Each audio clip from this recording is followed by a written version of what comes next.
Olá, amigos internautas, Shalom Aleichem, paz seja convosco. Estamos aqui para mais um Café com Rosh. Vamos conversar com vocês um assunto do interesse de todos. E nós temos a honra de ter aqui conosco hoje o Rosh Yohanan, da cidade de Campinas. Sua saudação, Rosh, nessa câmera aqui, por favor. Shalom a todos os nossos internautas, nossos Haverim que estão conectados aqui com a sintonia da Sina, Congregação Israelita Nova Aliança. Logo a princípio eu gostaria de perguntar para o nosso Rabino se existe uma igreja gentílica, se Israel ainda é a nação eleita ou não. Porque o que a gente ouve dizer é que Israel não é mais a nação sacerdotal, que a nação sacerdotal é os gentios e que Israel era no passado, mas que agora quem domina é os gentios. Eu gostaria de saber do Rabino como é que se entende essa questão entre judaísmo e gentios. Esse é um assunto que pode parecer até repetitivo, né? Que a gente sempre está falando. Mas uma coisa importante que a gente tem que colocar na cabeça, Rosh, é o que Deus falou, está falado. Não adianta, isso me faz lembrar até a atitude de Hassatan lá no Éden, quando ele disse para Eva, né? Foi assim que Deus disse, não comereis do fruto da tal árvore? Sim, foi. Aí ele pega e fala, não, mas não é bem assim, ele quis dizer, né? É de outra maneira. E aí enganou Eva. Assim também, muitas vezes, nós nos deixamos ser enganados. Se Deus falou uma coisa, está falado o que Deus falou e ponto final. Nós não temos que ficar questionando Deus, né? Eu quero aqui cumprimentar também os nossos internautas, já estão aqui, nós já estamos com 32 conectados, né? E quero lembrar vocês, para vocês dar um joinha aí também, para registrar os 32 com um sinalzinho positivo, e divulgar a palestra que nós estamos dando, e também se inscrever no canal. Aí embaixo tem um quadradinho compridinho, com um sininho do lado, está escrito inscrever, ou inscrição. Você bate ali e bate em cima do sininho. O sininho vai aparecer com um sinalzinho de lado. Mas o que significa? Significa que todas as vezes que a gente estiver no ar, você vai ser avisado. Ou se você não está com o computador ligado, a hora que você ligar o seu computador, vai aparecer lá o programa, vai aparecer novo e tal, para você assistir. Então, bater o joinha, bater no inscrição e no sininho que está aí do lado. A gente desde já agradece aqui a todos os internautas que estão conectados conosco. Mas eu dizia o seguinte, estava comentando ainda hoje com o senhor em off, né? Que Yeshua ensinou uma coisa muito importante, vigiar. Nós temos que aprender uma coisa, vigiar. Quando a gente faz as coisas da nossa própria cabeça, a gente pode estar fazendo a coisa certa ou errada, quando a gente seguia pela cabeça da gente. E muitas vezes a gente pensa que está fazendo certo, porque a gente não vigia, a gente não analisa os dois lados. Será que esse pensamento está certo? Será que ele não é contra Deus? Não é? Eu quero lembrar o seguinte, falava com o senhor antes, né? Quando Pedro, Quefas, quando Yeshua começa a falar que ele ia morrer, que estava chegando a hora dele e tal, aí entra Pedro e fala, Senhor, nunca te aconteça tal coisa. Que é isso, Senhor? Como quem diz, não, tu vai viver muito tempo conosco, não aconteça tal coisa contigo. Qual foi a resposta que Yeshua deu? Que nada disso te aconteça, né? Não, a resposta que Yeshua deu para ele. Para trás de mim, Satanás. Para trás de mim, Satanás. Quer dizer, não é que Pedro era Satanás, não é isso. A ideia que Pedro colocou para Yeshua ali era uma ideia diabólica. A ideia era diabólica. Não é que Pedro estava possesso de demônio, nada disso. E ele falou na melhor das intenções: Senhor, não te aconteça tal coisa. Né?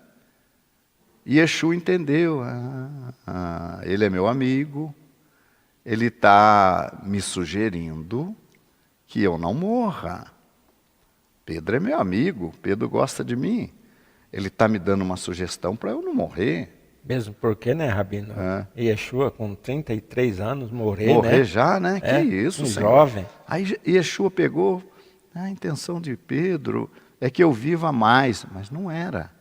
A intenção de Pedro, o que estava por trás da palavra de Pedro, é que Yeshua não fosse morto para o perdão de pecados de todos. Era uma ideia diabólica, ainda que aparentemente era uma ideia boa. Roxo, mas como é que será que eu pratico isso? Com certeza. Todos nós temos que nos examinarmos, porque a gente pode estar com uma ideia na contramão, uma ideia errada, mas que nos parece boa. Parece que eu estou tendo a melhor ideia e é uma ideia diabólica. Então a gente sempre examinar tudo. E nesse aspecto agora, então, falando aí de Israel, nação sacerdotal, a tendência do mundo hoje religioso é a teologia da substituição. Ou seja, que Israel foi substituído pelos gentios. Ou seja, o judeu hoje não tem mais nada a ver com a nova aliança, com os ensinamentos. Hoje Israel não representa absolutamente nada. E algumas dessas pessoas, eu já vi e ouvi na televisão, dizendo que a igreja gentílica é o Israel espiritual. Então você veja, aparentemente uma coisa bonita. A igreja gentílica é Israel espiritual. Isso me faz lembrar lá as palavras de Corá, na rebelião de Coré, quando ele pregava para o povo, pregava para os líderes uma rebelião contra Moisés. Ele usava o seguinte argumento: o povo é de Deus, não é? Ele não falava, Coré não falava com o povo: olha, nós vamos promover uma rebelião, vamos derrubar Moisés e nós vamos assumir isso aqui. Não. Falava: a nação é de Deus, o povo é de Deus. E quem são vocês, Moisés e Arão? Quem que vocês pensam que são? Querendo dominar o povo? O povo é de Deus. Um argumento maligno, aparentemente bom, tanto é que ele convenceu não só os 250 príncipes, como 14.700 que morreram no dia seguinte. Tudo por causa da ideia porque dele. acreditaram nele, que Moisés quer dominar sobre a herança de Deus. A nação de Deus é santa, o povo é santo. Dá oportunidade para Coré. Coré tem boas ideias. Era maligna. Então a gente tem que vigiar, pensar bem, avaliar as coisas. Custava aquele povo avaliar isso. Espera aí, mas Moisés foi chamado por Deus. Moisés era um príncipe do Egito. Deus levou Moisés para o deserto. Trabalhou 40 anos com Moisés lá no deserto. Moisés aprendeu o caminho da humildade, né? Para poder lidar com o povo, lidar em certas situações, porque ele era um príncipe do Egito. E aí Deus coloca Moisés e Arão e eles tiram o nosso povo do Egito. Eles não deviam ter pensado nisso? Não, eles pensaram naquele momento ali. Não, a palavra de Coré é boa. Tem que tirar mesmo Moisés da frente aí. Tem que botar Coré. Datã e Abirão na frente nossa aí. Então nós temos que examinar, nós temos que vigiar. E vigiar significa não ir contra Deus, avaliar as coisas. Será que o que eu estou fazendo está certo? Hoje não tem Yeshua para falar para mim, para trás de mim Satanás. Não tem. Não tem Yeshua. Então você tem que se vigiar. Ô Rabino, Sim. voltando ainda ao assunto entre gentios e Israel, se Israel deixou de existir, aí então o gentio substitui Israel, não é isso? Sim. Mas eu gostaria de ler um versículo aqui em Jeremias, que diz o seguinte, no capítulo 31, e o versículo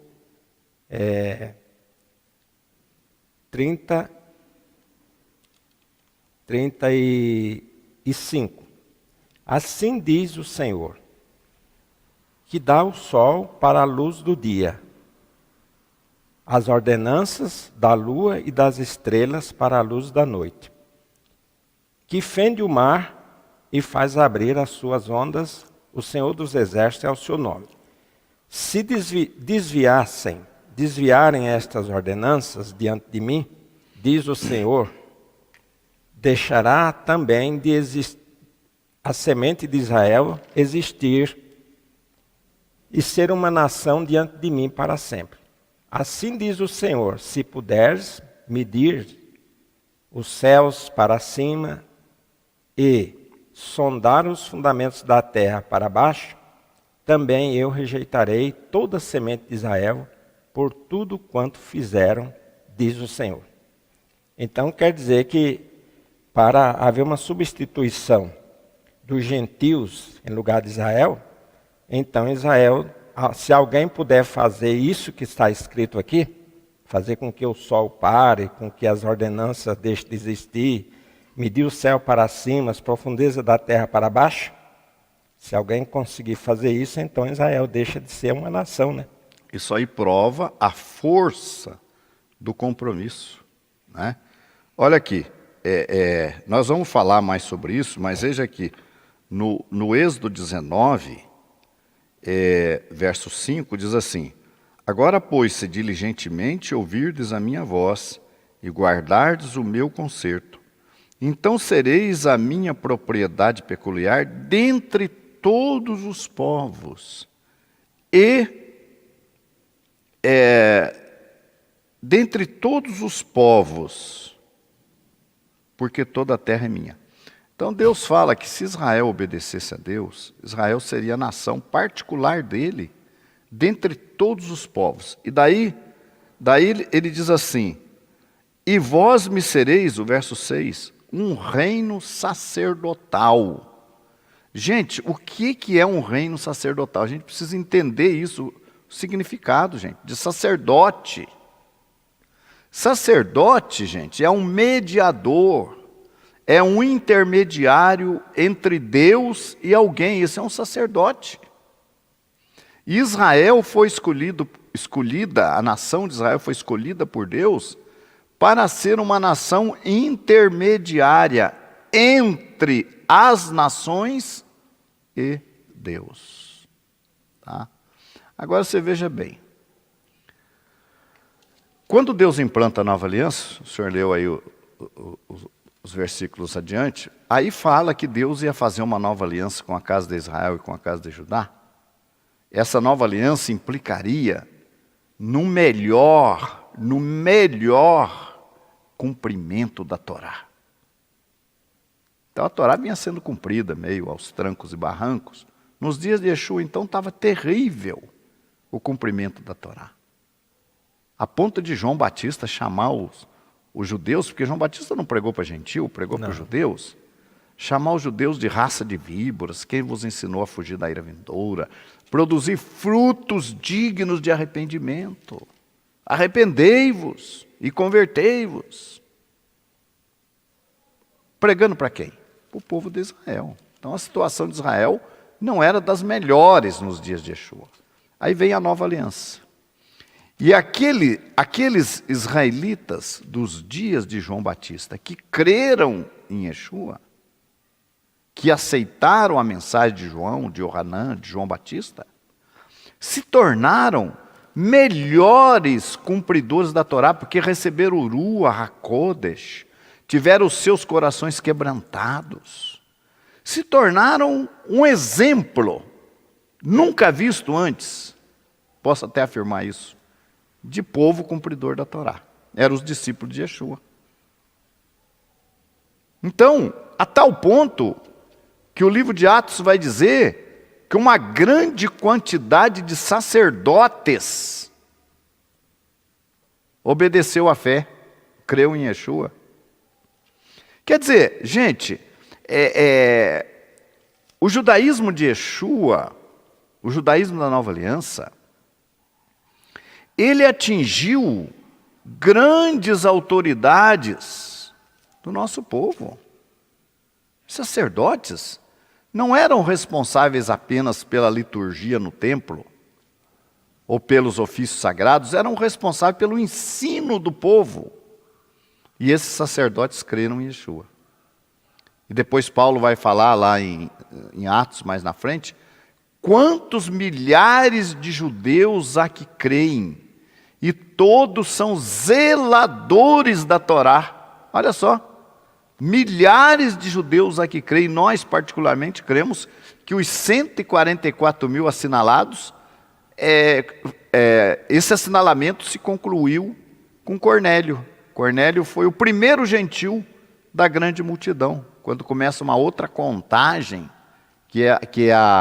aliás, que não é contagem, porque ninguém podia contar o número, mas onde começa a se contar a grande multidão que viria a crer em Yeshua. Então, o que acontece? O judaísmo de Yeshua é um judaísmo da Torá.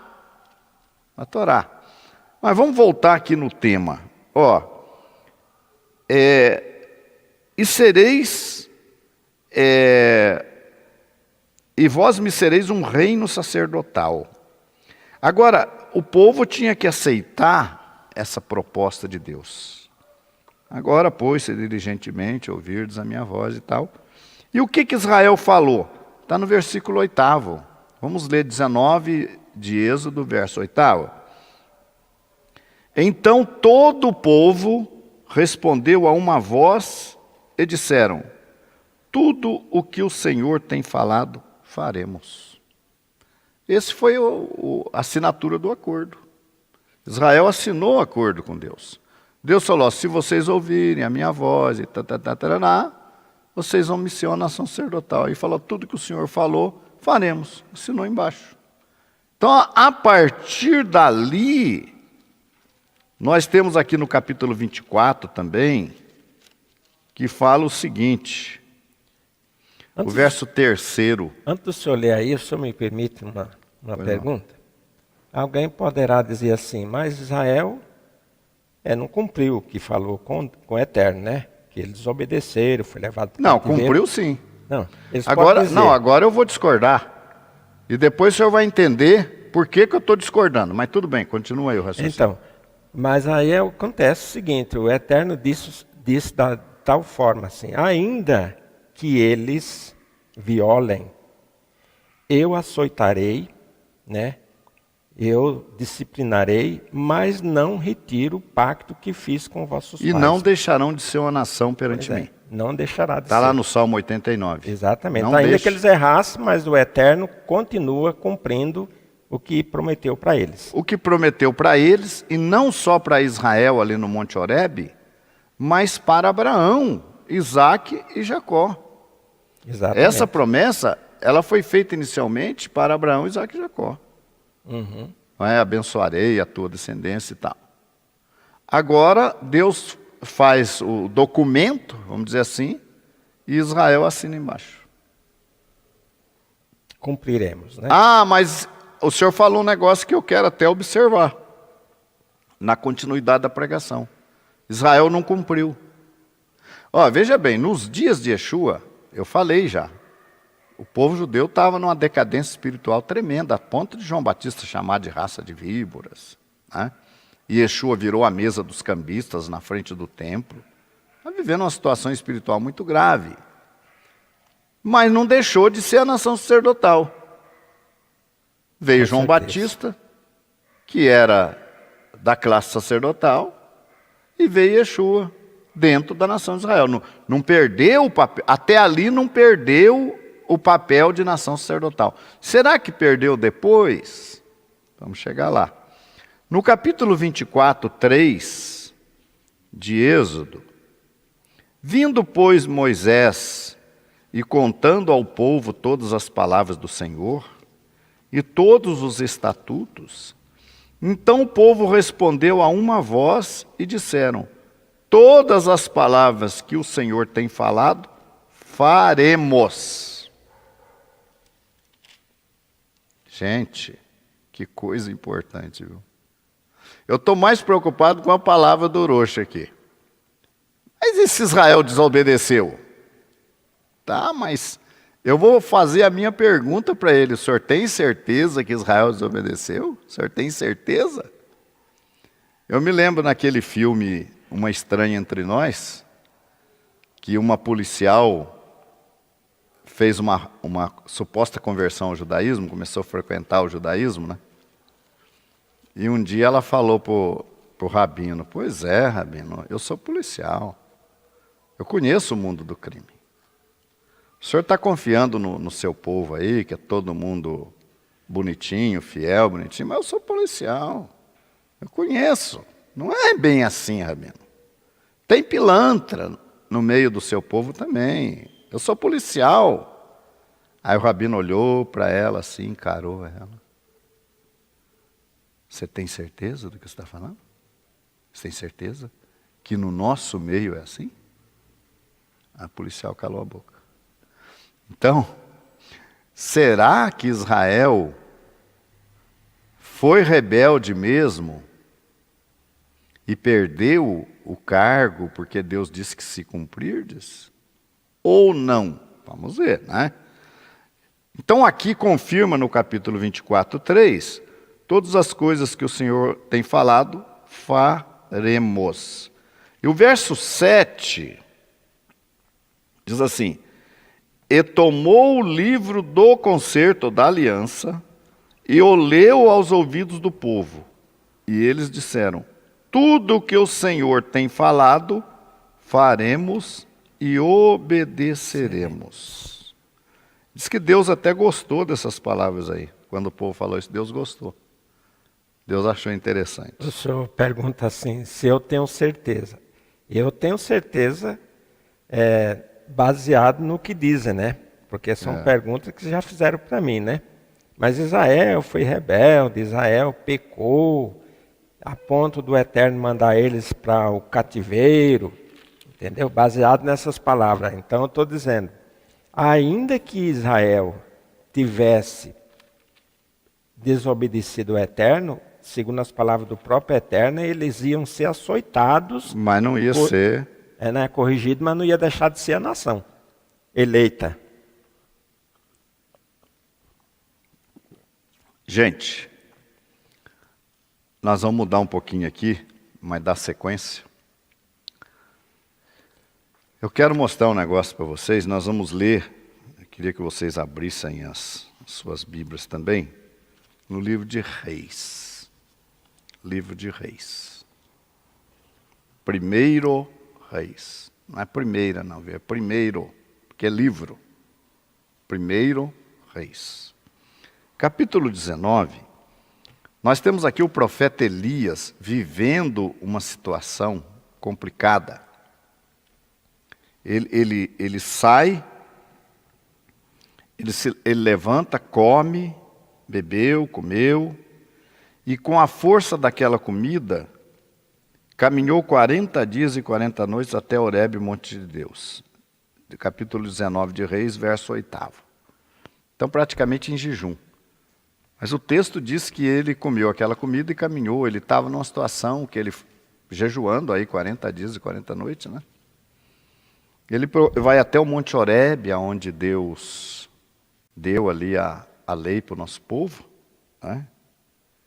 E lá, Deus fala com ele, verso 9, e entrou numa caverna e passou ali a noite, E eis que a palavra do Senhor veio a ele e lhe disse: que fazes aqui, Elias? E ele disse: tenho sido muito zeloso pelo Senhor, Deus dos exércitos, porque os filhos de Israel deixaram o teu concerto e derribaram os teus altares e mataram os teus profetas à espada, e eu fiquei só, e buscam a minha vida para me atirarem. Elias ficou desesperado, porque ele viu o rei Acabe, associado com aquela mulher, Jezabel, levando Israel à idolatria. E não só levando o povo de Israel à idolatria, mas matando os profetas, perseguindo os profetas. Então ele se viu ameaçado. E no desespero, ele vai e procura Deus naquele monte. Né? Aí nós temos aqui que o verso 11. E ele me disse, o Senhor disse, sai para fora e põe-te em pé nesse monte perante a face do Senhor. Eis que passava o Senhor como também um grande e forte vento, que fendia os montes e quebrava as penhas diante da face do Senhor. Porém o Senhor não estava no vento. E depois do vento um terremoto, também o Senhor não estava no terremoto. E depois do terremoto um fogo, porém também o Senhor não estava no fogo. E depois do fogo uma voz mansa e delicada. Isso aqui parece que Deus quis dar um susto nele, né? Porque, ora, um vento daquele tamanho era para Elias, oh, Deus está aqui. Mas Deus não estava no vento. Um acontecimento assustador e Deus não estava ali. Talvez mais assustador do que a corrupção que havia em Israel, o Acabe, Jezabel levando o povo à idolatria. Elias agora vê uma situação, um fenômeno, um vendaval, e Deus não estava ali. De assustar. Depois ele vê um terremoto. Vem um terremoto, a terra treme. E Deus não estava no terremoto. Depois do terremoto, um fogo. Fogo. E Deus não estava no fogo. Depois uma voz delicada. Como quem diz, Elias, tranquiliza. Tranquiliza, Elias. Tranquiliza.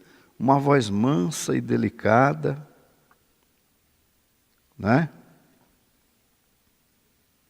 E sucedeu que, ouvindo-o Elias, envolveu o seu rosto na sua capa, no seu talite, né? E saiu para fora e pôs-se à entrada da caverna. E eis que veio a ele uma voz que dizia: que fazes aqui, Elias? Está apavorado por quê? O que você está fazendo aqui? Hã? E ele disse: eu tenho sido um extremo zeloso pelo Senhor Deus dos exércitos, porque os filhos de Israel deixaram o quê? A tua aliança. Olha lá, a aliança feita lá em Horebe, naquele monte ali. Uhum. Porque os teus filhos deixaram a tua aliança, derribaram os teus altares e mataram os teus profetas à espada. E só eu fiquei, e buscam a minha vida para me atirarem. Agora veja bem, aí Deus dá ali algumas instruções para Elias, como quem diz, tranquiliza-te, Elias. Mas, Orochi, o senhor acabou de falar aí que se Israel obedecesse, seria a nação sacerdotal, né? Uhum. Agora, o que Elias viu aqui? Na visão de Elias, o que Elias viu com relação a Israel? O que ele viu? Ele viu que Israel se prostrou, né, ao Baal, e uma grande parte foram mortos, e somente ele estava sozinho. Ele achou que ele estava sozinho. Veja bem, vamos esclarecer. Ele viu Israel espiritualmente derrotado. Na verdade, o povo de Israel não estava morto. Estava matando os que não eram idólatras, matando os que apoiavam Elias. Exatamente. Mas eles não, eles estavam vivos, no reino, tranquilos, reinando com Acabe, reinando com Jezabel, praticando a idolatria, né? Agora, quem estava no prejuízo era Elias. Elias falou, eu estou aqui sozinho, Senhor. Acabou, né? Só sobrei eu. Então, nesse caso, considerando que Israel era aquele bloco sobrevivente que estava com Jezabel e com Acabe, aquele bloco desobedeceu a Deus. Não desobedeceu? Sim. Só sobrou Elias. Então, aquela passagem lá que Deus disse, se diligentemente ouvires a minha voz, Israel tinha pecado, tinha falhado, tinha quebrado a aliança. No entanto, vamos ver a resposta que Deus dá para Elias.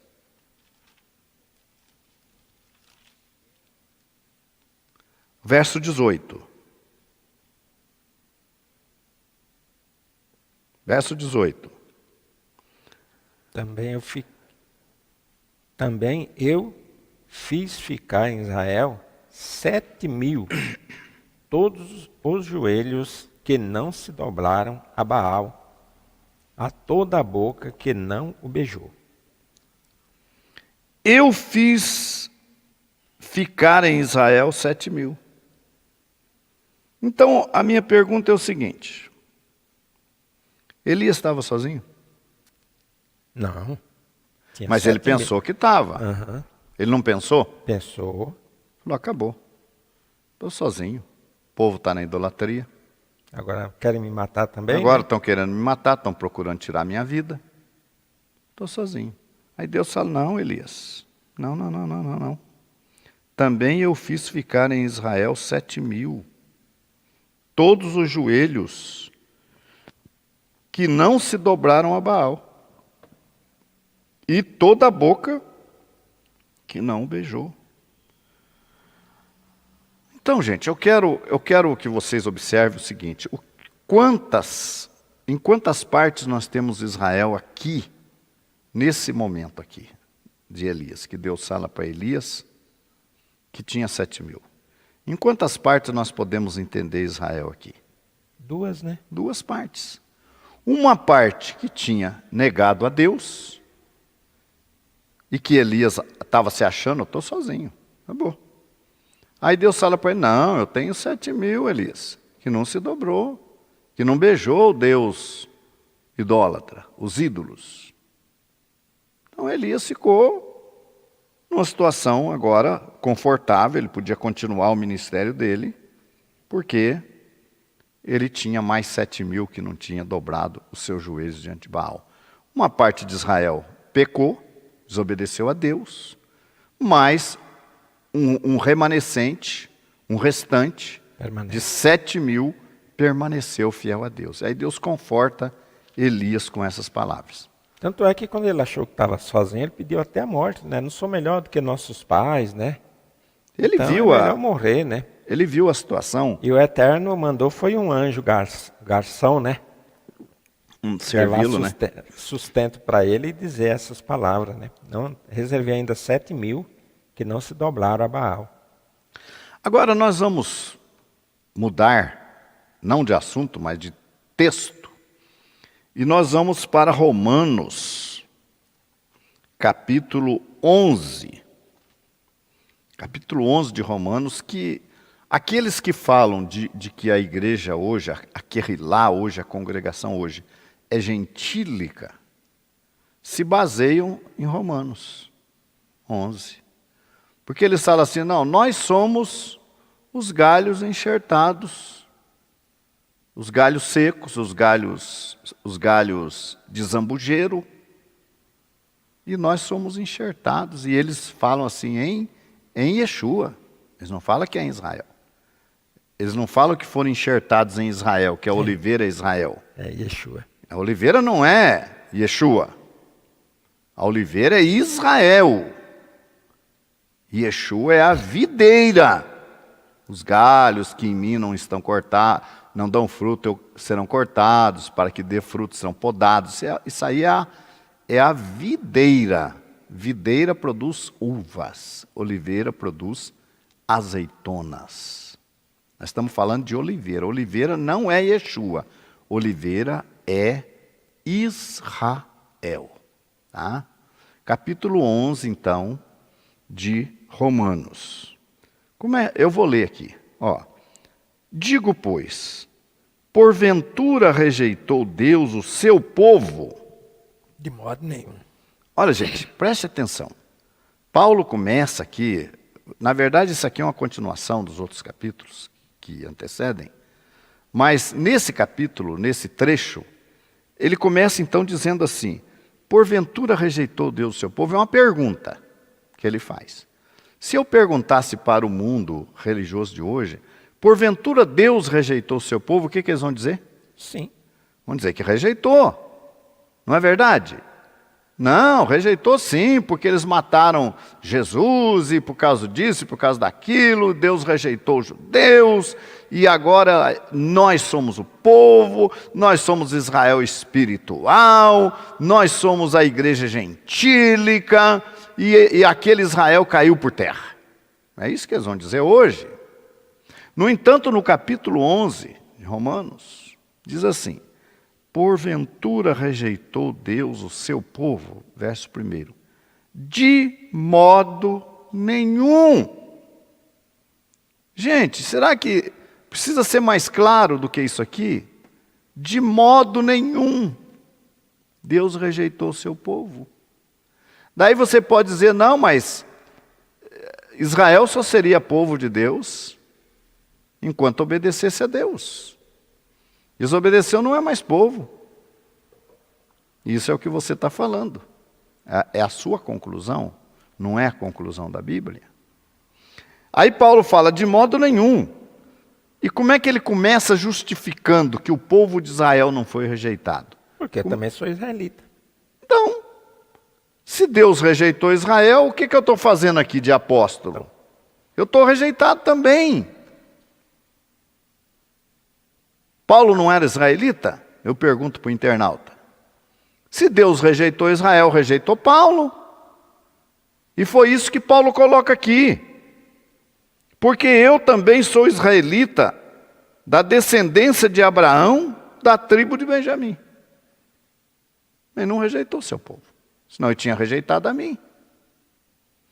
Ainda mais Shaul Rachalia, que foi um perseguidor da congregação de Yeshua. E aí ele continua. Deus não rejeitou o seu povo, que antes conheceu. Quando é que Deus conheceu o seu povo? Lá no Monte Horebe, né? Monte Horebe. Quando Deus fala de torná-lo uma nação sacerdotal, e o povo diz, tudo que o Senhor falou, faremos e obedeceremos. Ali é assinada uma aliança, é feita uma aliança com o povo de Israel. Então, que antes conheceu lá. Mesmo ele estando no Egito, o Eterno já chama meu povo Israel, né? Vai lá e tira meu povo Israel. Mas é parte da promessa de Deus, né? É. Bom, continuando a leitura. Ou não sabeis o que a Escritura diz de Elias, como fala Deus contra Israel, dizendo, Senhor, mataram os teus profetas. Olha, aqui que eles pegam, né? a passagem de Elias, que eu acabei de ler. A passagem de Elias foi citado por Paulo. Ele fez aqui uma analogia, uma comparação. É muito importante que você medite nesta comparação, porque aqui está o segredo do assunto que nós estamos conversando aqui hoje. Está aqui o segredo. Preste atenção, não fique aí mandando... Eu estou vendo no chat aqui um mandando saudação para o outro, convidando o outro para almoço, deixa eu ver, falando de palestino, não sei o quê. Então, vamos prestar atenção no estudo, tá? Pessoal do chat, preste atenção no estudo. Muito embora vocês podem depois ver o vídeo, né? Mas é bom prestar atenção no tema. Aqui Paulo começa a falar de Elias. Lembrando aí, nós temos 86 agora e temos 52 joinhas só. Por que os outros não dão joinha? Hã? E outra coisa, entra aí onde está escrito inscrição, clique aí, se inscreva, clique nesse sininho aí do lado para você ser informado dos vídeos, tá? Faça isso. Eu estou de olho aqui, quero ver se desses 87 aqui, tem 52 agora que deu joinha, se vai aumentar esses 52, tá?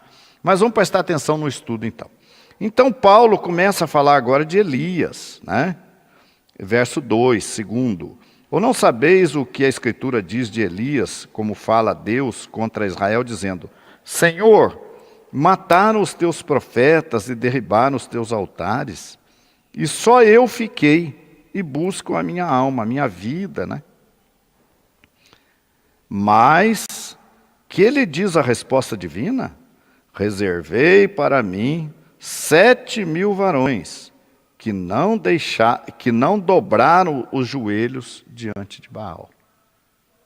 Deus responde para Elias, ó, não é assim não, Elias. Tem 7.000 que não dobraram o seu joelho diante de Baal.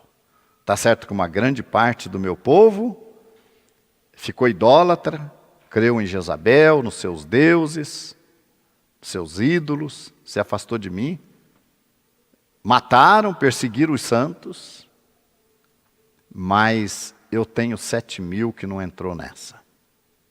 Aí aquilo confortou Elias. E Paulo cita essa passagem. E Paulo continua falando no versículo 5. Assim, pois, também neste tempo, naquela época ali de Paulo, ficou um resto, segundo a eleição da graça. Como nos dias de Elias, ficou um resto de 7.000 que não se encurvou diante de Baal. Nessa época também, ficou um resto, Paulo disse, segundo a eleição da graça. Ficou um resto. Hã? Mas, se é por graça, já não é pelas obras. Ontem eu tive a oportunidade de falar numa comunidade, eu falei, me provem que o povo de Deus, alguma época, acreditou em salvação pela lei. Sempre foi pela graça. A salvação sempre foi pela graça. A justificação, o perdão de pecados, sempre foi obtido por meio do sacrifício de um animal inocente, puro, e nunca pelas obras das pessoas. Nunca pelas obras. Por mais que as pessoas obedecessem a Deus, a salvação era pela graça, sempre foi, e não pelas obras. De outra maneira, a graça já não é graça. Agora preste atenção no versículo 7. Prestem atenção para vocês entenderem. Pois que o que Israel buscava não o alcançou, mas os eleitos alcançaram, e os outros foram endurecidos. Está falando de quem aqui? De Israel. Certo, Roche? Com certeza. Comparando lá com os dias de Elias. Quando Elias pensou que ele estava sozinho, Deus falou, não, eu tenho 7.000. Eu tenho um restante que não se contaminou com a idolatria. Aí eles pegam só numa parte do versículo, né? O que Israel buscou, não alcançou. Mas o que Israel buscou, não alcançou, que está no verso 7, eu falei, se nós olharmos para o Israel, dos dias de Elias, tinha o Israel que entrou na idolatria. Certo? Sim. Que era, no ponto de vista de Elias, toda a nação de Israel. Elias viu ali, quando viu Israel associado com Jezabel, na idolatria, Elias pensou, acabou. Acabou o povo. Nosso povo acabou. Só sobrou eu aqui. É. Aí Deus fala, não, tem 7.000. 7.000 que nunca se contaminou. E Paulo chama aqui agora, porque Paulo começa o capítulo perguntando, porventura rejeitou Deus o seu povo? De modo nenhum. Então lá, nos dias de Elias, eu pergunto, porventura rejeitou Deus o seu povo nos dias de Elias? Não. Não. Sobrou 7.000, né? Tinha 7.000 que não se encurvou diante de Baal, ué. E aqui é uma comparação, é uma analogia. Aí ele fala aqui, ó, o que Israel buscava? O Israel de Acabe, de Jezabel. O que aquele Israel de Acabe buscava, não conseguiu. Mas os eleitos, os 7.000 israelitas fiéis, o alcançaram. E esses 7.000 israelitas foram chamados de os eleitos. Entenderam? E aqui Paulo fala, os eleitos alcançaram, mas os outros foram endurecidos. Vamos decifrar isso aí. Estamos falando de Israel. Eleitos e endurecidos, mas de Israel. Nós não estamos falando de outro povo aqui. Por enquanto não. Por enquanto não entrou outro povo aqui. É Israel. Eleitos e endurecidos. Então, quando os Shalirim de Yeshua, os apóstolos de Yeshua, chegam naquela fase do ministério, que entra Cornélio, Cornélio foi o primeiro gentil a ser admitido dentro da comunidade de Yeshua, ali começa o endurecimento de Israel como nação, gente. Olha, Israel não foi endurecido na sua totalidade. O endurecimento, nós vamos encontrar o texto que vai dizer, o endurecimento veio em parte. Não foi total, foi em parte. Então ali em Cornélio começa a grande multidão. 144.000 da nação de Israel, da comunidade de Yeshua, encerra ali. Vem o endurecimento e ali começa a salvação dos gentios, a grande multidão. Nessa grande multidão, de acordo com o Apocalipse, essa grande multidão é composta de todos os povos da terra, inclusive de israelitas.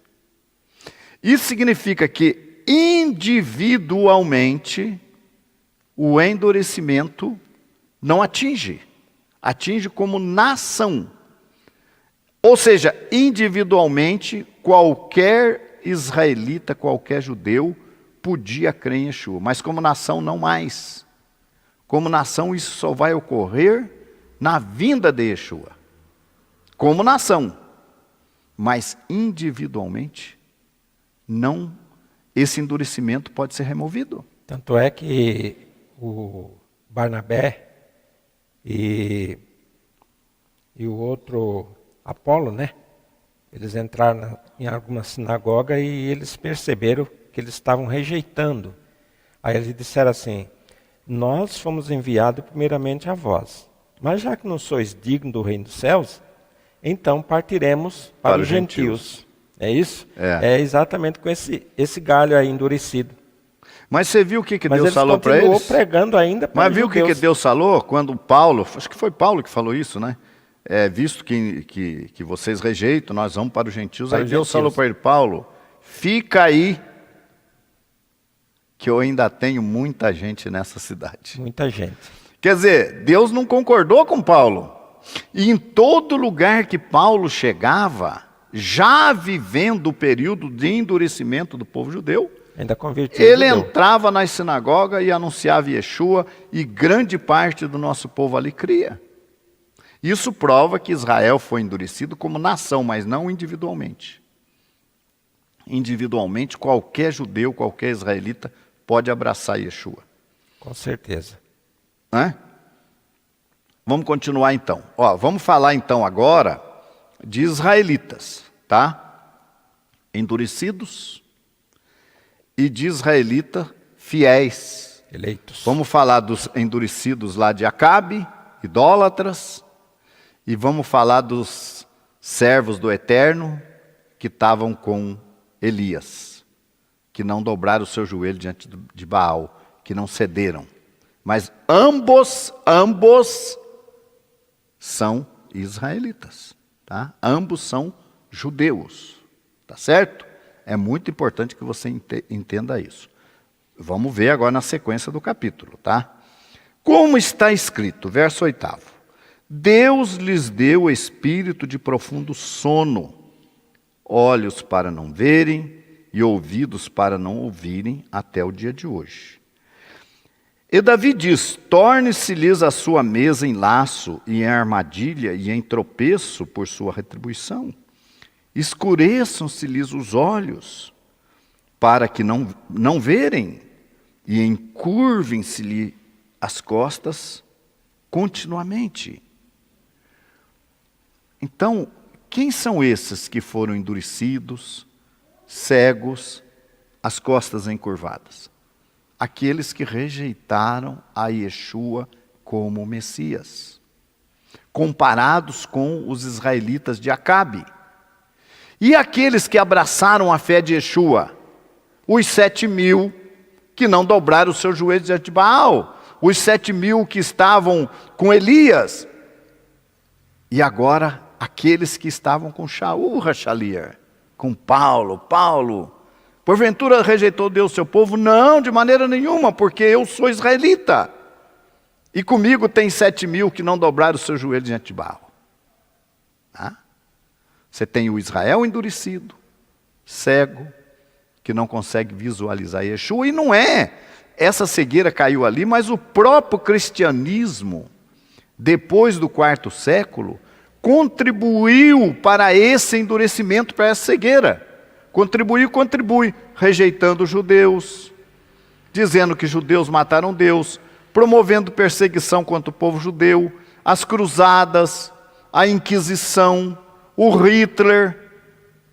Hoje você vê aí terrorismo em sinagogas. Martim Lutero também. Martim Lutero mandando queimar a sinagoga dos judeus. Então isso tudo contribuiu para que esses endurecidos ficassem ainda mais endurecidos. Agora vamos ver o que Paulo fala na sequência no versículo 11. Vai mudar um pouquinho aqui o raciocínio. Digo, pois, porventura tropeçaram para que caíssem? Então esses endurecidos, que não creram e não creem em Yeshua, tropeçaram para que caíssem? Para serem destruídos? Será? Vamos ver. De modo nenhum. De modo nenhum. Mas pela sua queda veio a salvação aos gentios. Antes lá do capítulo 11, no capítulo 10, verso 19, diz assim: porventura Israel não soube? Primeiramente, diz Moisés, eu vos meterei em ciúmes com aqueles que não são povo. Fazendo uma referência aos gentios que iam abraçar a fé e enciumar Israel. Hoje Israel não tem ciúme dos cristãos. Hoje não, porque os cristãos acreditam em Yeshua transfigurado por Roma. E Yeshua revestido de um romanismo. Um Yeshua egípcio. Assim como os irmãos de José não conseguiram, olhando nos olhos de José e vendo um egípcio. Assim também o mundo religioso de hoje fez da figura de Yeshua um egípcio. Então, essa é uma das grandes dificuldades para que o nosso povo creia, mesmo olhando nos olhos, creia que Yeshua é o Mashiach, porque é apresentado para eles um Yeshua que não celebrou festas, um Yeshua que era contra o sábado, um Yeshua que era a favor da comida contaminada, e aí eles dizem ali, não é o que entra pela boca que contamina o homem. Então apresenta um Yeshua totalmente contrário à Torá. Ou seja, apresenta um Yeshua egípcio para o povo de Israel. Isso até aí fica mais fácil para Israel não aceitar. Tá? Mas, o texto diz então, será que eles tropeçaram, esses judeus endurecidos, que permanecem até hoje endurecidos, para que caíssem? De modo nenhum, mas pela sua queda veio a salvação aos gentios. Nós vamos entender isso agora. Veja bem. E se a sua queda é a riqueza do mundo, dos gentios, né? E a sua diminuição, a riqueza dos gentios, quanto mais a sua plenitude. A gente sabe que Israel, como nação, vai crer em Yeshua quando ele voltar. Aí Israel vai crer. O remanescente, né? Os sobreviventes de Israel. E o texto diz que quando Israel crê em Yeshua como Messias, vai ser o quê? Quanto mais será a sua plenitude. Por que vai ser uma riqueza? Que vai ocorrer a ressurreição dos santos mortos, a transformação dos santos vivos, o ajuntamento desses santos nas nuvens sobre Jerusalém e a descida do rei Messias sobre Jerusalém. Então, o momento da aceitação de Israel como nação, vai abraçar Yeshua, será um momento de grande riqueza. Então Israel não foi endurecido para a sua derrota. Não, nós não podemos enxergar dessa maneira. O gentio deveria, de certa forma, até ser agradecido, Roxo. Obrigado de vocês terem rejeitado. Por quê? Nós vamos ver agora, ó. Nós vamos ver agora. Verso 13. Porque convosco falo, gentios, que enquanto eu for apóstolo dos gentios, glorificarei o meu ministério, para ver se de alguma maneira posso incitar à emulação os da minha carne e salvar alguns deles. Porque se a sua rejeição é a reconciliação do mundo, e não foi o que aconteceu? Quando Israel foi endurecido, eu não acabei de falar para vocês que começou a grande multidão com Cornélio? Isso. Se a sua rejeição foi a reconciliação do mundo, qual será a sua admissão na vinda de Yeshua, se não a vida dentre os mortos?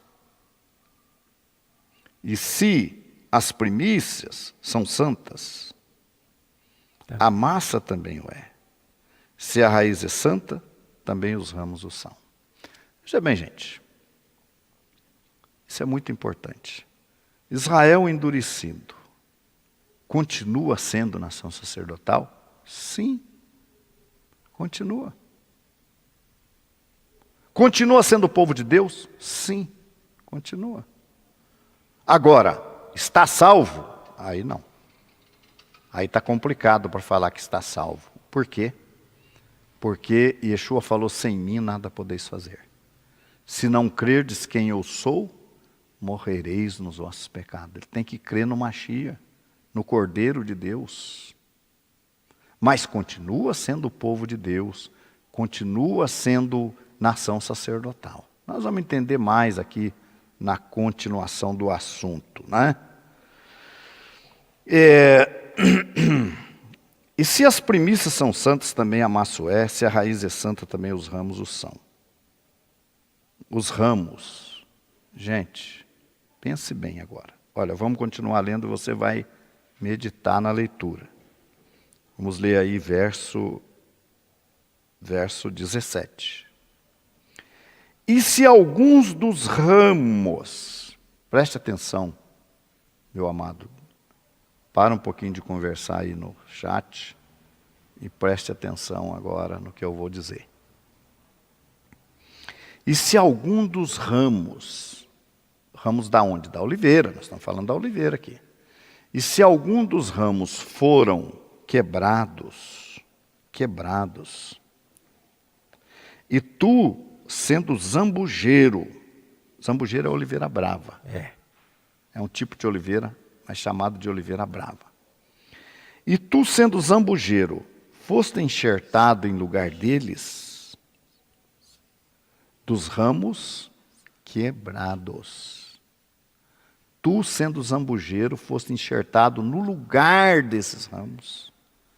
Então imagina você chega num lugar, você chega num banco, ou no supermercado para fazer sua compra, você entra lá atrás na fila, Aí tem uma pessoa lá, que é o próximo a ser atendido pelo caixa, ele fala: senhor, vem aqui no meu lugar, eu vou sair.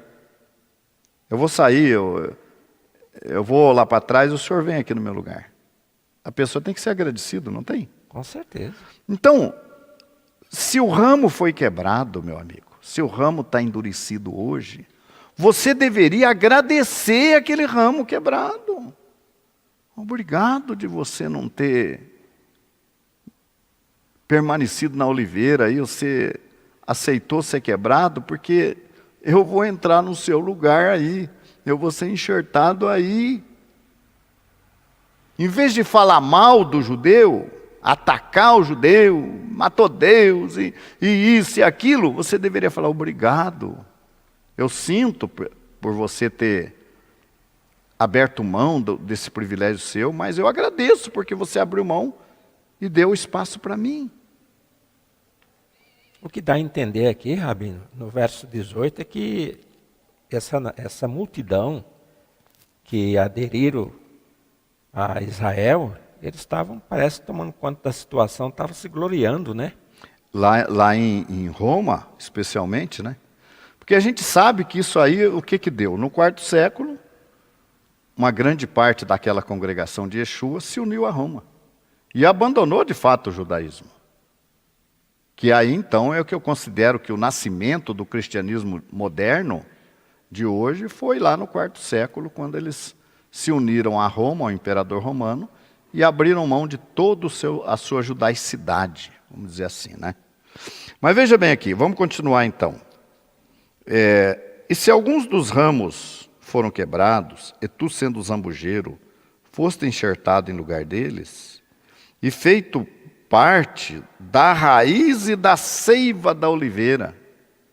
Gente, o que é a oliveira? Israel.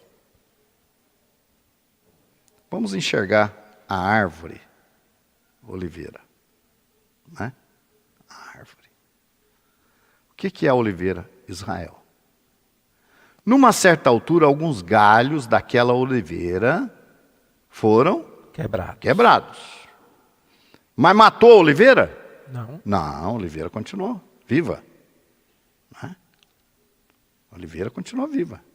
Com os galhos e com o tronco. Exato. Produzindo azeitonas, produzindo olivas. E alguns galhos foram quebrados daquela oliveira. A oliveira está aqui, Israel. Os galhos, a congregação de Yeshua, gente. Olha só. Quem são os eleitos? Paulo fala dos eleitos aqui no versículo 7. O que Israel buscava não alcançou, mas os eleitos alcançaram. Então os eleitos são aqueles que creram em Yeshua. E os outros galhos, os endurecidos, comparado com os seguidores de Acabe e de Jezabel, foram quebrados. Então essa oliveira, ela é a congregação de Yeshua. Os eleitos são os israelitas da congregação de Yeshua. E os galhos quebrados representam a parte de Israel endurecida. Mas tanto a congregação de Yeshua como os galhos quebrados são Israel. Você não pode pegar a oliveira e os galhos que permaneceram fiéis, os 7.000 lá de Elias que permaneceram fiéis, e dizer que não é Israel. Como não é Israel? Claro que é. E os gentios foram enxertados aonde? No lugar dos galhos quebrados. Se tornaram parte de que árvore? Parte de que árvore? De Israel da oliveira. A pergunta inicial que o senhor fez para mim foi se existe uma igreja gentílica. Não existe. Não existe. Se esses galhos foram enxertados em Israel, e Israel, o eleito, representa a oliveira viva, produzindo frutos, então não existe igreja gentílica. O que foi enxertado está recebendo a seiva da oliveira, né? E outra coisa, Rocha, a seiva. não é? Vamos dizer que é como se fosse o sangue que corre dentro das nossas veias. Para que aqueles galhos de zambujeiro pudesse produzir na ponta dos galhos azeitonas, tão boas quanto a dos galhos do tronco original, aquela seiva velha tinha que sair. Lógico. O que é essa seiva velha sair? É você abrir mão de tudo aquilo que você acreditou e que não era correto. Abandonar aquilo que te alimentava para ser um zambujeiro e aceitar a nova seiva que vem e que agora é de Israel, é do tronco, é da oliveira. E você vai produzir lá na ponta do seu galho olivas. E convém lembrar que todas as vezes que alguém faz um enxerto numa árvore, a esperança é de que o enxerto produza um fruto até melhor do que o da árvore. E não pior. Então não existe igreja gentílica, não existe. E em Efésios 2, se você ler a partir do verso 11, lá em Efésios 2, você vai ver que foi feito dos dois povos um. Vai confirmar isso que eu li no capítulo 10, aqui no finalzinho dele, que Deus fala de meter ciúmes entre Israel, os galhos quebrados. O Israel galho quebrado ter ciúme dos gentios. Ter ciúme de gentil que não cumpre Torá? Não parece brincadeira isso? Você acha que Israel vai ter ciúme de gentil que não cumpre Torá? Está preocupado ele está preocupado com o gentil que está enxertado, que está vivendo a Torá, que está cumprindo a Torá, isso ele está preocupado. Mas não com o gentil que não está cumprindo nada. É? Bom, vamos ler o verso 18 então. 18. Se o senhor quiser ler. Não te gloreis contra os ramos, e se contra eles te glorias, não és tu que sustenta a raiz, mas a raiz a ti. Está vendo? Não te glories contra os galhos quebrados. Não te glorie contra os ramos, contra os galhos que estão na oliveira. E aí eu diria que os galhos que estão na oliveira são os messiânicos, são os israelitas messiânicos. Aí vem aquilo que o senhor falou a princípio. Dê graças a Deus, né? Que o verso 19 diz assim: dirás, pois, os ramos foram quebrados para que eu fosse enxertado. Então. Graças a Deus, né? Graças a Deus, e não se gloriar contra os ramos. Não é? Uhum. Agora vamos ver o 20. Está bem, pela sua incredulidade foram quebrados, e tu está em pé pela fé. Então não te ensoberbeças, mas teme. Não te ensoberbeça. Essa teologia da substituição que está aí, que diz que existe uma igreja gentílica, que Israel acabou, que agora é o Israel espiritual, isso aí é se gloriar contra o povo de Israel. Isso aí é se gloriar. Entenderam? Não te glorie contra os ramos. Deus não substituiu Israel como nação sacerdotal. Eu acho que vocês estão entendendo, eu sou um pouco repetitivo. Os galhos quebrados são Israel, e os galhos não quebrados, que fazem parte do tronco, são Israel também. E os galhos não quebrados, ou os eleitos, são a congregação de Yeshua.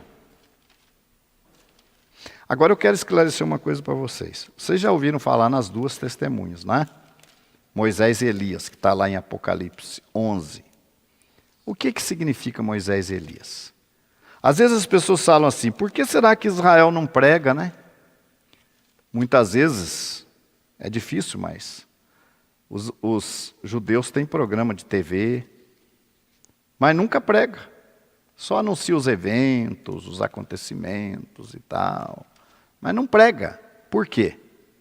Aí tem um segredo. O Israel é endurecido, os galhos quebrados, não pregam. Quem prega? Quem é que prega a palavra? E qual é o papel de uma nação sacerdotal? Não é só representar Deus, mas é também anunciar Deus às outras nações.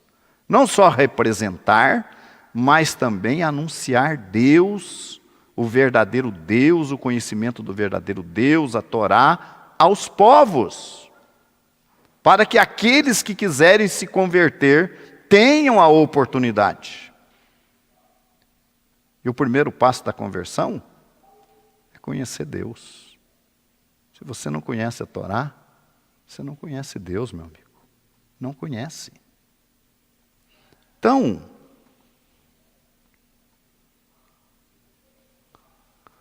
vamos continuar a leitura? Vamos ler aí o verso 21. Porque se Deus não poupou os ramos naturais, teme que te não poupe a ti também. Se Deus quebrou um ramo natural, é muito mais fácil quebrar um enxerto. Teme a Deus. Deus pode quebrar você também. E quantos já estão quebrados por aí? Acham que estão no tronco e não estão. Estão quebrados. Não são parte da oliveira, coisa nenhuma. Não são. Considera, pois, a bondade e a severidade de Deus. Para com os que caíram, severidade, Deus foi severo. Não creram em Machia, foram quebrados. Mas para contigo a benignidade de Deus, se permanecerdes em sua benignidade, de outra maneira também tu serás cortado.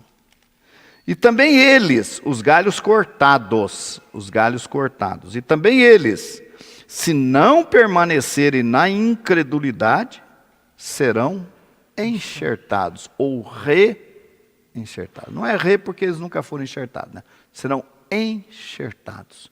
Então os ramos endurecidos hoje representam o quê? Representa Moshe. Eu falei das duas testemunhas.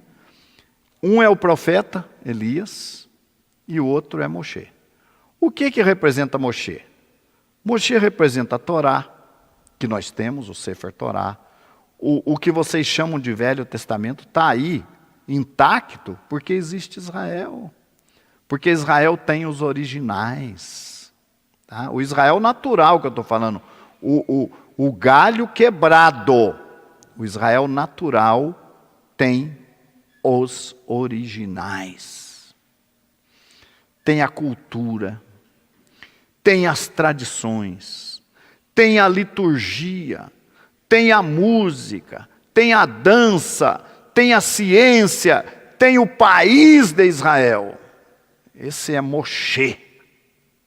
Representa a testemunha chamada Moshe. Moshe. E Elias? Elias representa o segmento dos eleitos. É Israel? É Israel. Porque tanto Moisés quanto Elias são israelitas. Os dois são. Mas cada um no seu papel. O Israel endurecido representa Moshe. Torá, tradições, cultura, música, dança, ciência, nação de Israel.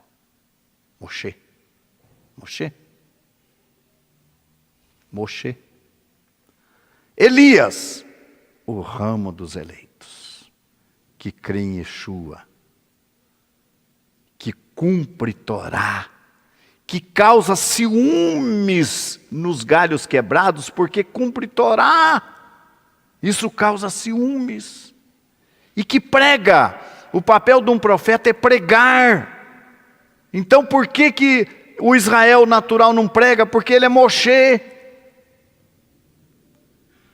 Pregação compete a Elias. Profetizar, pregar, repreender, chamar o povo. E tem um grande papel de Elias. Eu falava numa prédica minha que o povo de Israel endurecido, gente, é vulnerável. É vulnerável. Vulnerável ao quê? A crença em Yeshua como o Mashiach. Ah, não é porque você não conhece o caminho. Veja bem, todo sábado na Havidalá, no encerramento do Shabat, é costume se cantar a canção de Elias. Eliarro Hanavi, Eliarro Hatisbi, Elias o profeta, Elias o tisbita, vem e anuncia o Messias ben Davi. Eliarro Hanavi, Eliarro Hatisbi. Então se canta essa canção chamando Elias para quê? Por que Israel chama Elias? Elias é o precursor da vinda de Yeshua. Elias se revelou na figura de João Batista como precursor da primeira vinda. O papel de Elias é precursor. E quando Israel invoca Elias, ele quer que venha o precursor para nos anunciar o Mashiach ben Davi todos os sábados. Se canta. E toda a festa de Pêssar, Páscoa judaica, uma das portas ficam abertas. E quando as crianças perguntam, escuta, pai, por que a porta está aberta? Para que entre o profeta Elias e nos anuncie o Mashiach ben Davi. E lá dentro da sinagoga, Arosh, grande parte das sinagogas, tem uma cadeira especial. Uma cadeira que não senta ninguém. Especial. Chamada de a cadeira de Elias. Nas sinagogas, para que quando o profeta Elias chegar na sinagoga, ele vai entrar e vai sentar naquela cadeira, que é um trono, e ali ele vai anunciar o Mashiach ben Davi. O nosso povo quer o Mashiach ben Davi. E nós, cumpre a nós o papel de Elias, porque nós anunciamos. Ide por todo o mundo e pregar o evangelho a toda criatura. E ser-me-eis testemunho em Jerusalém, Samaria, Judéia e até os confins da terra. A quem coube isso? Aos eleitos, ao Elias. E cabe a esse Elias ocupar esse lugar, essa cadeira dentro da sinagoga. Aliás, eu falei que ninguém senta, mas o Sandek. O Sandek é aquela pessoa convidada para segurar o bebê para a circuncisão. Quando o bebê é circuncidado no 8º dia, o pai convida alguém, eu queria que você segurasse o bebê, o Sandek. E essa pessoa senta na cadeira de Elias. Fora disso, que eu sei, é só Elias mesmo que vai sentar ali. Então, o braço, essa árvore, essa oliveira Israel, é Israel. A parte viva dessa árvore que não foi quebrada representa os eleitos. Aqueles 7.000 que não dobraram seu joelho diante de Baal. E os galhos quebrados representam o Moshe. E esse galho... Nós dependemos tanto do Moshe, nós somos Elias, entendemos assim, a outra testemunha. Mas que seria de nós sem o Moshe? Que seria de Elias sem o Moshe?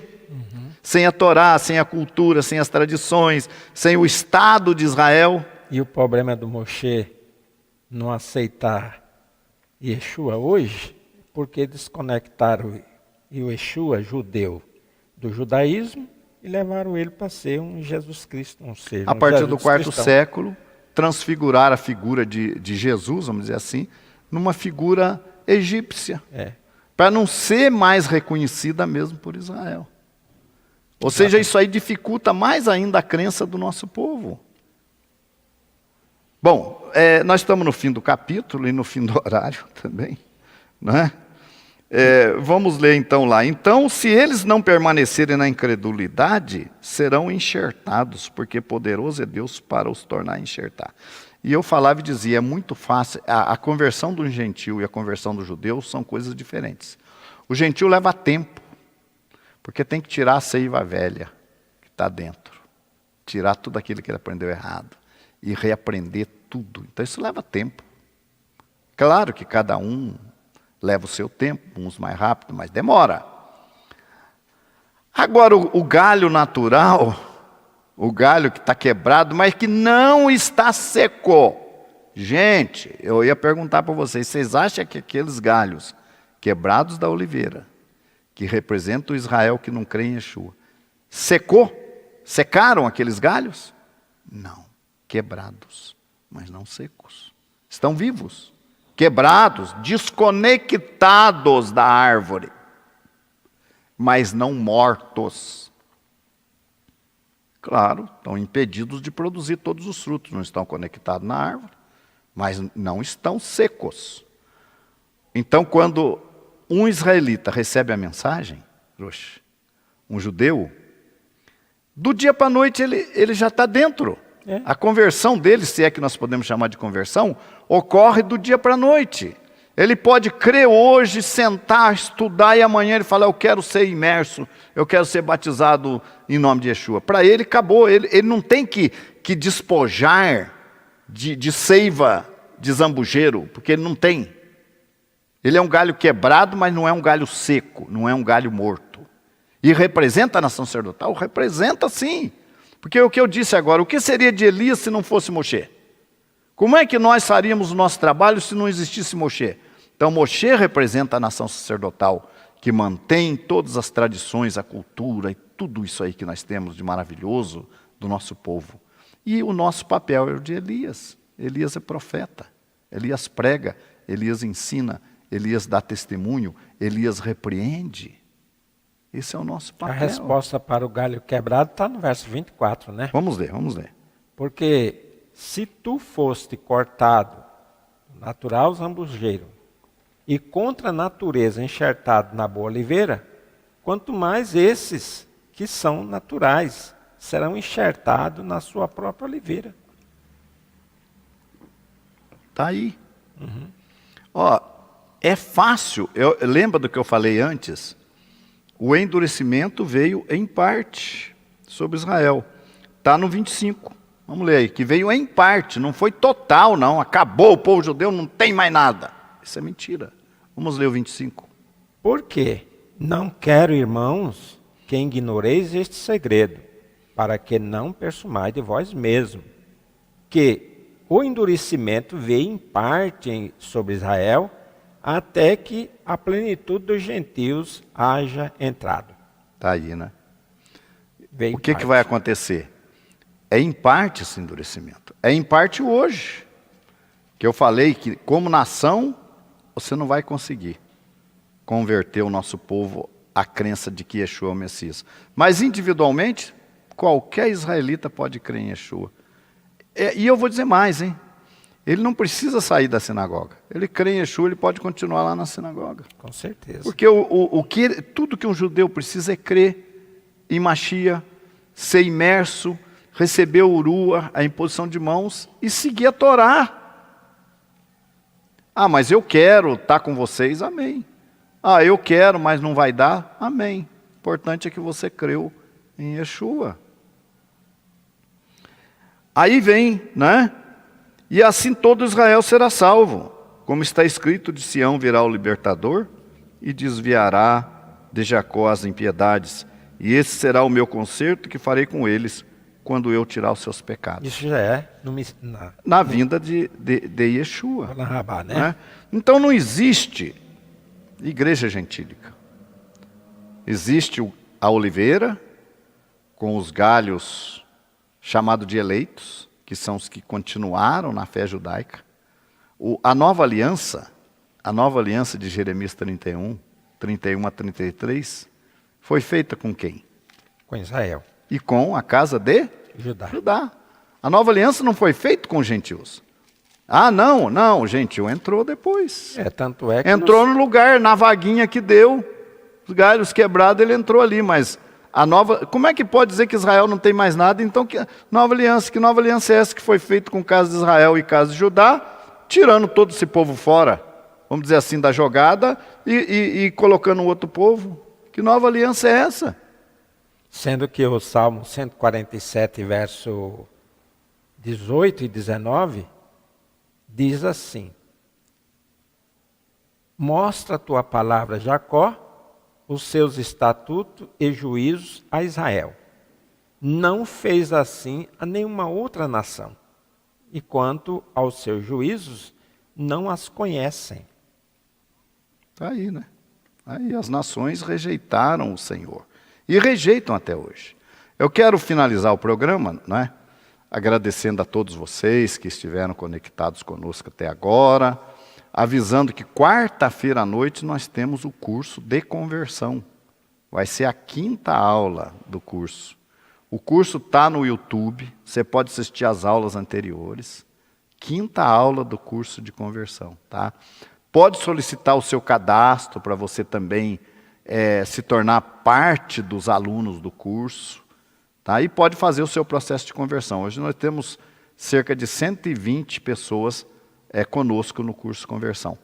Agora eu quero responder aqui algumas perguntas. Ó, é verdade que o Messias que Israel está esperando é o verdadeiro anticristo? Gente, anticristo já veio. Anticristo, ó, assista às aulas do Shiur Conversão. Assista o Café com Orochi da semana passada que eu fiz com o Abiezer. Essa teoria do anticristo, que ele ainda vem, que vai reinar 7 anos na terra, que a igreja vai passar 7 anos no céu, isso tudo foi criado a partir do ano de 1830. Anticristo já veio. Quando entrou a apostasia no 4º século, o anticristo já assumiu o lugar dele, se assentando no trono de Deus, parecendo Deus. Não vem anticristo nenhum. Nós não vamos ter rapto secreto nenhum. A vinda de Yeshua será como nos dias de Noé, comiam, bebiam, casavam e davam de casamento, e veio o dilúvio. Mas isso você tem que acompanhar o curso de conversão. Assista o Café com Orochi da semana passada, onde com o Abiezer nós exploramos esse tema. Eu não entendo esse rapto secreto, se ele vem com milhares e milhares de anjos, tocando arcanjos, trombeta, grande alarido. Para nós não será nada secreto, né? Nós, conhecendo as Escrituras, sabemos, não sei a data, mas eu sei os sinais que vão anteceder a vinda de Yeshua. Então, estou tranquilo, eu sei os sinais. A hora que eu ver a porta da arca fechar, eu já sei que o dilúvio vem, né? Vamos ver aqui, existe alguma diferença entre a Torá e o Antigo Testamento da nossa Bíblia? Não. A Torá são só os 5 primeiros livros da Bíblia. Tá? A Torá não tem nada a ver, o Antigo Testamento é parte do chamado Antigo Testamento, que nós chamamos de Tanar. A Torá são os primeiros 5 livros da Bíblia, o Pentateuco, isso é que é a Torá, né?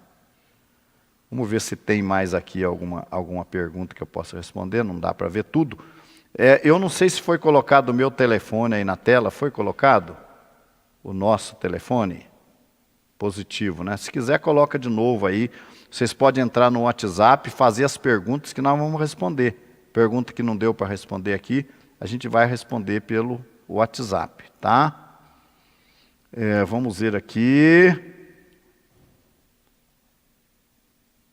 Então, gente, esquece esse negócio de anticristo, por favor. Isso aí não existe, anticristo já veio. Está aí reinando o anticristo. Você que está preocupado com o anticristo, ele está reinando. Sinal da besta, né? Todas essas coisas. O sinal da besta já veio, o povo já foi marcado com o sinal da besta. Está cheio de gente aí com o sinal da besta, na testa e na mão. Então, é por isso que eu falo, é a seiva do zambujeiro. Essa seiva do zambujeiro, se você não tirar, se você ficar dizendo, não, mas eu estudei isso, eu creio assim, então pode esquecer. Ou você abre mão da seiva do zambujeiro para aprender coisas novas de acordo com a Torá, ou você não vai conseguir avançar. Você vai ficar se iludindo aí, esperando o rapto secreto, grande tribulação que vem aí. Você vai ficar esperando essas coisas, se iludindo, né, com coisas que não irão acontecer.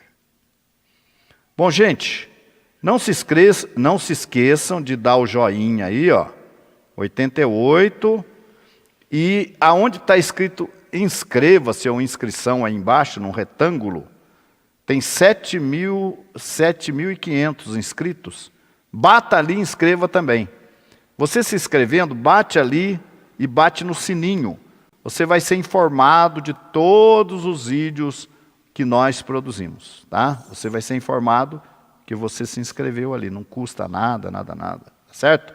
Então vamos aí passar para a despedida do Orochi e o Hanan de Campinas. Nós agradecemos aqui a oportunidade do Rabi Nishai e agradecemos também os que estão conectados com a mensagem de hoje. Que eu vou falar uma coisa: se eu não pertencesse à congregação israelita Nova Aliança, eu me convertia hoje a Israel, porque dá para se entender claramente que não existe uma igreja gentílica. Se os gentios quiserem se salvar, Paulo deu a resposta no capítulo 2, verso 11.